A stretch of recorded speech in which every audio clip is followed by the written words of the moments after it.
आपने कभी सोचा है कि भारत जैसे एक विशाल और महान देश में हजारों मंदिरें हैं, सैकड़ों मस्जिदें हैं, छोटे और बड़े, परंतु मंदिर ही सबसे धनवान क्यों है?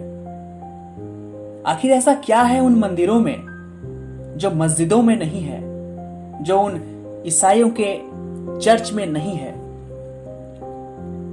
आखिर मंदिरों में इतने दान पुण्य आते कहां से हैं? मंदिरों के पास इतने हजारों और लाखों करोड़ की संपत्तियां, हजारों करोड़ के सोने जेवरात आए कहां से हैं? आखिर कारण क्या है मंदिरों के धनवान होने का?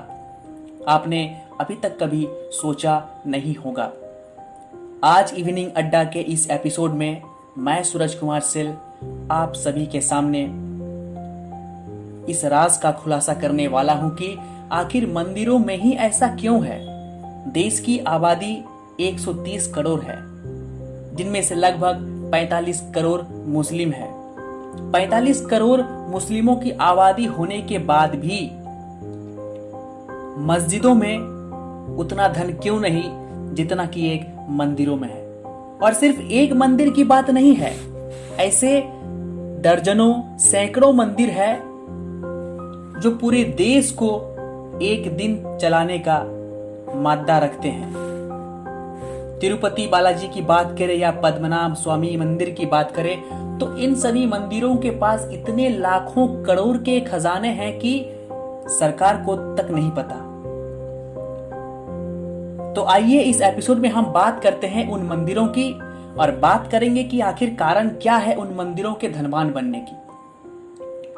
सर्वप्रथम आपको यह समझना होगा, सनातन शास्त्र शुरू से ही वास्तु शास्त्र को प्रश्रय दिया है। हमारे धर्म और संस्कृति में वास्तु शास्त्र का एक अलग ही महत्व है।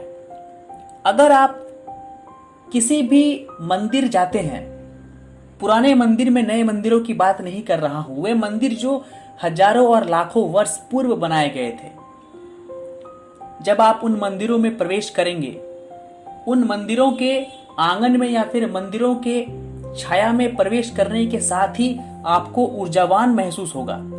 आपको यह फील होगा कि आप एक ऐसे स्थान में पहुंच गए हैं जो बहुत ही पवित्र है और आपको वहां पर एक सकारात्मक ऊर्जा की अनुभूति भी प्राप्त होगी। आखिर ऐसा क्यों? ऐसा इसलिए है कि उन मंदिरों को वास्तु शास्त्र को ध्यान में रखकर उसका निर्माण किया गया है। और जब कोई घर, दुकान, मंदिर हो या मस्जिद हो, उसे वास्तु शास्त्र को देखकर अगर उसे बनाया गया हो तो उस मंदिर में या घर में या फिर दुकान में पवित्रता का आना, धन का आना लगा रहता है। जी हाँ, भारत के मंदिरों के धनवान होने के पीछे का रहस्य भी ठीक यही है। मुस्लिम या ईसाइयों में वास्तु शास्त्र का महत्व बिल्कुल नहीं है और यही कारण है कि मस्जिद और चर्च धनवान नहीं है। जब भी वे कोई धर्मावलंबी कार्य करते हैं तो उन्हें लोगों से चंदा इकट्ठा करना पड़ता है, जबकि भारत में मंदिरों के साथ ऐसा बिल्कुल नहीं है। जब भी कहीं पर बाढ़ आती है या देश में संकट की स्थिति, आपदा की स्थिति उत्पन्न होती है, तब मंदिर के ट्रस्ट सामने आते हैं और लाखों करोड़ों अरबों का डोनेशन देश को देते हैं, सरकार को देते हैं। उनके पास अरबों रुपयों की संपत्ति है।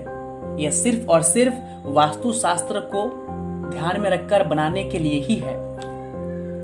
मंदिरों में कहीं भी चूक नहीं मिलेगा। आप मंदिर के किसी भी कोने में जाइए, सभी कोने आपको वास्तु शास्त्र के निमित्त मिलेंगे। वास्तु शास्त्र को ध्यान में रखकर पुराने जमाने में लोग मंदिर, घर का निर्माण करते थे। अब आइए जानते हैं कि भारत के कुछ मंदिरों के बारे में जो बड़े बड़े और छोटे छोटे देश को चलाने की क्षमता रखते हैं। जिनमें से सबसे पहला और भारत का सबसे धनवान मंदिर है तिरुमाला तिरुपति वेंकटेश्वरा मंदिर, जिसे तिरुपति बालाजी के नाम से जानते हैं। इनके पास अरबों खरबों की संपत्ति है। हालांकि सभी मंदिर सरकार के सामने अपने संपत्ति का ब्यौरा पेश करते हैं, जो सही नहीं है। सही इसलिए नहीं है क्योंकि आंकड़े तो वे दर्शाते हैं, परंतु उनसे 10 गुना संपत्ति उनके पास होती है जो वे सरकार को दिखाते नहीं है। दूसरे नंबर पे आता है पद्मनाभ स्वामी मंदिर। ये 2 मंदिर भगवान विष्णु का मंदिर है। पद्मनाभ स्वामी मंदिर में भी हजारों करोड़ की संपत्ति है। वहां पे माना जाता है कि 7 द्वार ऐसे हैं जिन्हें अभी तक खोला नहीं गया है। उन द्वार को खोलने के बाद वहां पर सिर्फ सोने, जेवरात, हीरे और मणिक ही मिलेंगे। तीसरा है सिद्धि विनायक जो मुंबई में है। चौथा शिरडी साई मंदिर। 5वां स्वर्ण मंदिर। छठा मीनाक्षी मंदिर मदुरई। 7वां सोमनाथ मंदिर।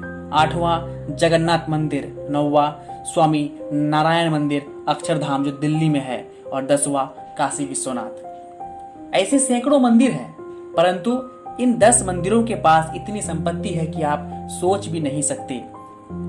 छोटे से छोटे देश को तो ये जब चाहेंगे तब खरीद लेंगे, और यह सिर्फ और सिर्फ वास्तुशास्त्र के लिए ही है। जब आप अपने घर को वास्तुशास्त्र के ध्यान में रखकर बनाते हैं तो यकीन मानिए आपका घर खुशहाल, मंदिर खुशहाल, ऊर्जावान महसूस होता है।